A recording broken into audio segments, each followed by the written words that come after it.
আসসালামু আলাইকুম। শীত কিন্তু বিদায়ের পথে। তাই ভাবলাম যে আরেকবার কালারফুল ভাপা পিঠা খেয়ে নেই, মানে রঙিন ভাপা পিঠা। তাও আবার ফুড কালার ছাড়া। চলুন দেখি কিভাবে আমি এই ভাপা পিঠাটা তৈরি করি ফুড কালার ছাড়া। দেখবেন একদম রসে ভরপুর থাকবে ভিতরে খেজুরের গুড়ে।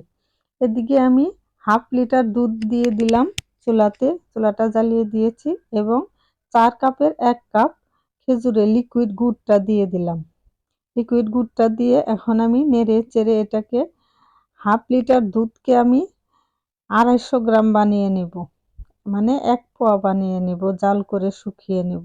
এখানে আমি 1 চিমটি লবণও দিয়েছি, যে জাল করে নিচ্ছি। জাল করে আমি এখানে 250 গ্রাম বানিয়ে নেব। সুন্দর একটা গ্রান আসতেছে, খাঁটি খেজুরের গুড়। এটা নিজে দাঁড়িয়ে থেকে বানিয়ে নিয়ে আসছে গুড়টা। আমি জাল করে নিচ্ছি।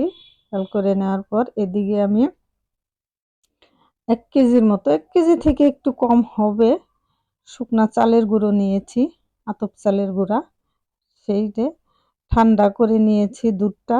দুধ দিয়ে যে গুড়টা আমি জাল করেছি ওইটা আমি খুব বেশি ঠান্ডা করিনি, আবার খুব বেশি গরমও না, হালকা একটু কুসুম কুসুম গরম থাকবে, যাতে আঙুল দিলে আঙুলটা সয় ওইরকম গরম দিয়ে দিলাম। তারপর আমি এভাবে একটু একটু করে নেব ওই লিকুইড দুধটা, আর আমি চালের গুঁড়াটার সাথে মেখে নেব। কষলে কষলে খুব সুন্দর করে মেখে নেব। পুরা দুধটা আমার লাগবে না, হয়তো একটু কম লাগবে। একটু একটু করে দেব আর মাখিয়ে নেব। খুব সুন্দর করে আস্তে আস্তে আস্তে আস্তে মাখিয়ে নিচ্ছি। মাখিয়ে নেওয়ার পর অনেকে বলে খেজুরের গুড়, লিকুইড গুড় দিয়ে ভাপা পিঠা হয় না। আমি আপনাদেরকে লিকুইড গুড় দিয়ে ভাপা পিঠা বানিয়ে দেখাবো। এই যে আমার মাখানোটা হয়ে গেছে। এখন আমি এটাকে চেলে নেব। আপনারা চাইলে প্লাস্টিকের চালনি দিয়েও চালতে পারেন। আমার আবার ওই যে সবজি কাটার গ্রেটার, এটা দিয়ে চালতেও খুব ভালো লাগে, তাই আমি এটা দিয়ে চেলে নিচ্ছি। যে সাইডটা দিয়ে আমরা আলু গ্রেট করে থাকি, ভাজি করি আলু, গাজর আলু ভাজি করি, ঠিক ওই সাইডটা দিয়ে আমি চেলে নিচ্ছি। এটা দিয়ে চালতে আমার অনেক ভালো লাগে, এজন্য আমি এটা দিয়ে চালি। আপনারা চাইলে এটা দিয়ে চালতে পারেন।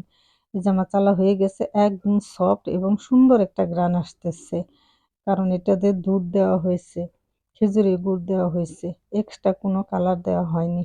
এই যে আমার চালা শেষ হয়ে গেছে। এই যে একদম সফট সুন্দর তুলতুলে হয়েছে। এখন আমি পিঠা বানাতে যাব। আমি ছোট একটা মাটির বাটি নিয়েছি। আপনারা চাইলে অনেক ধরনের বাটি আছে, ওগুলো নিতে পারেন।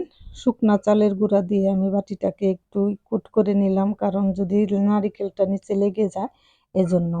আমি নারকেল দিয়ে দিলাম প্রথমে, তারপর দিয়ে দিলাম চালের গুঁড়ো দিচ্ছি। সে আমার চেলে রাখা চালের গুঁড়োগুলো ওগুলো দিয়ে দিচ্ছি। আর পিঠাগুলো আমার সাইজ ছোট ছোটই হবে।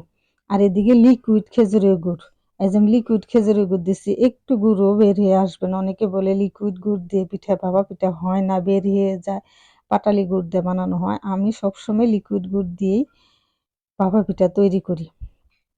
যেমন গুড় দিয়ে দিলাম 2-4 চামচ। ছোট ছোট সাইজের পিঠাগুলো আমি বানাবো। তারপর দিয়ে দিলাম একটু নারিকেল। নারিকেল দেওয়ার পরে আবার একটু চালের গুঁড়া দিয়ে দিলাম। আপনারা চাইলে 2-3 পুরো তো দেওয়া যায় গুড়, যদি পিঠাটা বড় হয়। এটা পিঠাটা ছোট তো, এই জন্য আমি 1 পুরোতে নারিকেল গুড় সবই দিলাম।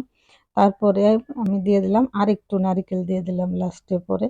এখানে আমি একটা জালি ব্যাগ নিয়েছি। জালি ব্যাগ নেওয়ার পর জালি ব্যাগ দিয়ে এটা পেঁচিয়ে আমি হাঁড়িতে দেব। আপনারা চাইলে সুতির যে কাপড় আছে ওইটাও নিতে পারেন। হাঁড়িতে আমি পাতিলে পানি দিয়েছি।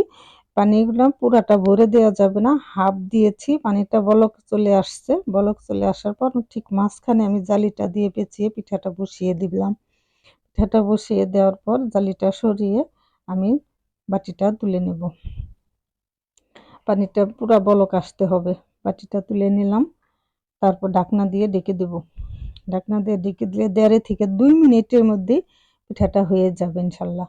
পিঠাটা অনেক সফট এবং অনেক গ্রান আসে সুন্দর। শীত কিন্তু চলে যাওয়ার পথে।